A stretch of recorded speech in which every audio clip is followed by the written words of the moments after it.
नमस्कार मित्रों, बहुत बहुत स्वागत है आपका अपने ही यूट्यूब चैनल में जिसका नाम है ओमीवर्स।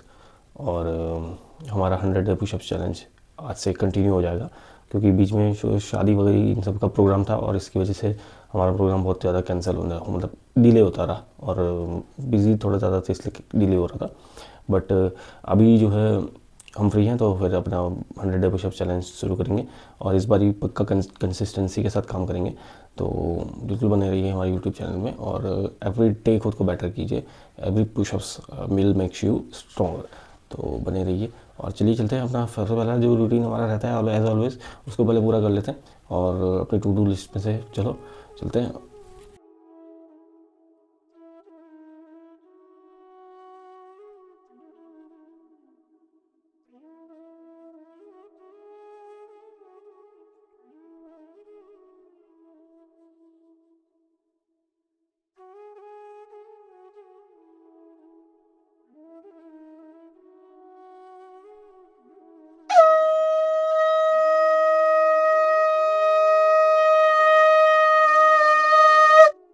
तो मित्रों, हम अभी आ चुके हैं अपनी गौशाला में और अभी आपको पता ही है कि सुबह का टाइम है और मेरे को इसको बछड़ी की जो है फर्स्ट एड वगैरह करना पड़ेगा। मींस उसके जो घाव हो चुके हैं उसमें थोड़ा मतलब ड्रेसिंग वगैरह करके और थोड़ा हो सके जितना हो सके अपने से उसको थोड़ा रिकवर करने के लिए। तो मुझे तो बहुत मुश्किल लग रहा है इसका उठना, क्योंकि अच्छा रिस्पॉन्स इसका आ नहीं रहा है और ये खुद से भी हिम्मत नहीं कर रही है। और कैल्शियम भी हमने इसको देकर देख लिया, कैल्शियम भी दे दिया और बाकी और चीज़ें भी दे दी, तो इतना कुछ अच्छा रिस्पॉन्स इसका आ नहीं रहा है। तो अभी जस्ट देखते हैं कि क्या हो सकता है, इसको रिकवर करने के लिए कितना कुछ किया जा सकता है। तो बस चलिए फिर अभी देखते हैं। फिर हम मछली का हाल चाल जानने के लिए आ गए थे और ये स्प्रे मैं उसके लिए लेके आया। काफ़ी कारगर रहा है स्प्रे लेकर आना मेरा, और इससे जो है थोड़ा बहुत जो घाव जो पस बन रहा था वो कम बन रहा है अब इसमें।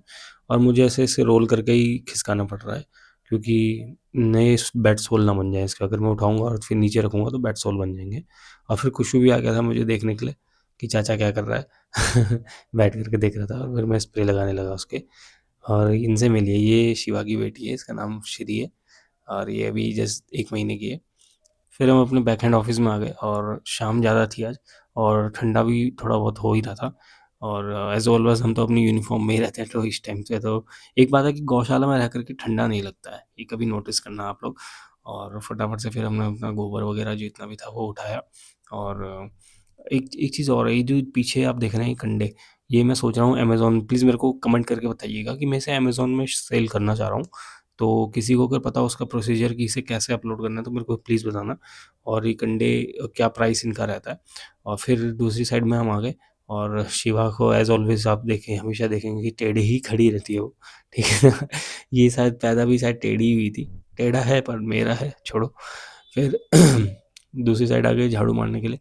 और झाड़ू की ज़रा बारीकी कि देखो तुम्हारा भाई कितनी बारीकी से झाड़ू मारता है। कभी-कभी अपनी स्किल्स को देख के मेरे को ऐसा लगता है कि नगर निगम में तो मुझे जॉब मिल ही जाएगी, क्योंकि जिस हिसाब से मैं झाड़ू मार रहा हूँ इस हिसाब से तो मुझे लगता नहीं कि नगर निगम वाले भी इतनी सफाई से झाड़ू मारते होंगे। तो अगर कभी झाड़ू मारता दिख जाऊँ नगर निगम में तो हैरान मत होना। मेरी माताजी को देखो एज़ ऑलवेज़ लगी हुई है, मतलब लगा लो मैंने झाड़ू मार रहा हूँगा उतने में मम्मी ने पता नहीं कितनों को पानी भी पिला दिया और खरगोश के सामने से झाड़ू मारा। भाई वेदर कोज़ी हो चाहे फ्रीज़ी हो, बट अपना जो है पुशअप चालू रहेगा। और सच में बजरंगबली की जय बोल करके शुरू हो गए पुशअप्स मारने बोले। और अब पुशअप्स मारते-मारते बॉडी में पेन तो हो रहा है, लेकिन वो पेन अब मुझे ऐसा लग रहा है कि उससे इम्प्रूवमेंट ही हो रही है मेरे अंदर। और एवरीडे जब एक पुशअप ज़्यादा लगा रहा हूँ तो उसी हिसाब से पेन भी कम होता जा रहा है। और धीरे-धीरे पुशअप्स मारते-मारते मेरे को ऐसा लग रहा है कि मेरा बैलेंस बिगड़ रहा था। फिर पुशअप्स कम से कम मैंने शायद 45 के आसपास मैंने पुशअप्स, 49 के आसपास मैंने पुशअप्स मारे हैं। भाइयों जज मत करना, क्योंकि पुशअप्स में मेरा इतना कुछ एक्सपीरियंस है नहीं। और देखो मेरा जो लेफ्ट वाला हैंड है शायद वो वीक हो रहा है और इसलिए पुशअप्स उसमें लग नहीं रहा है। फिर हम आगे अपनी फेवरेट एक्सरसाइज जो एज ऑलवेज रहती है अपनी बेंच प्रेस में। फिर डंबल्स से मैंने बेंच प्रेस करी। डंबल से बेंच प्रेस करने से ज़्यादा मुझे पसंद है कि मैं बार जो जिम बार रहती है उसी से मैं बेंच प्रेस करूँ। और मेरे पास कुछ इक्विपमेंट नहीं है जो कि लगा करके मैं इसको इंक्लाइन में बना सकूँ, तो मैं नीचे वेट्स लगा देता हूँ और वेट्स लगाने से अच्छा अपलिफ्टमेंट मिल जाता है। बट ये बेंच थोड़ी पुरानी है तो इसका लेग्स जो है बहुत वीक है, इसको भी शायद स्क्वाट्स बनानी चाहिए मुझे। फिर मैंने डिक्लाइन में लगा दिया बेंच, और फिर वही जो डंबल से जो है बेंच प्रेस करी। मेरे जिम की वीडियोस जो है वो मोटिवेशनल से ज़्यादा फ़नी हो जाती होंगी, क्योंकि मेरे को अभी ढंग से कुछ एक्सरसाइज करनी आती नहीं।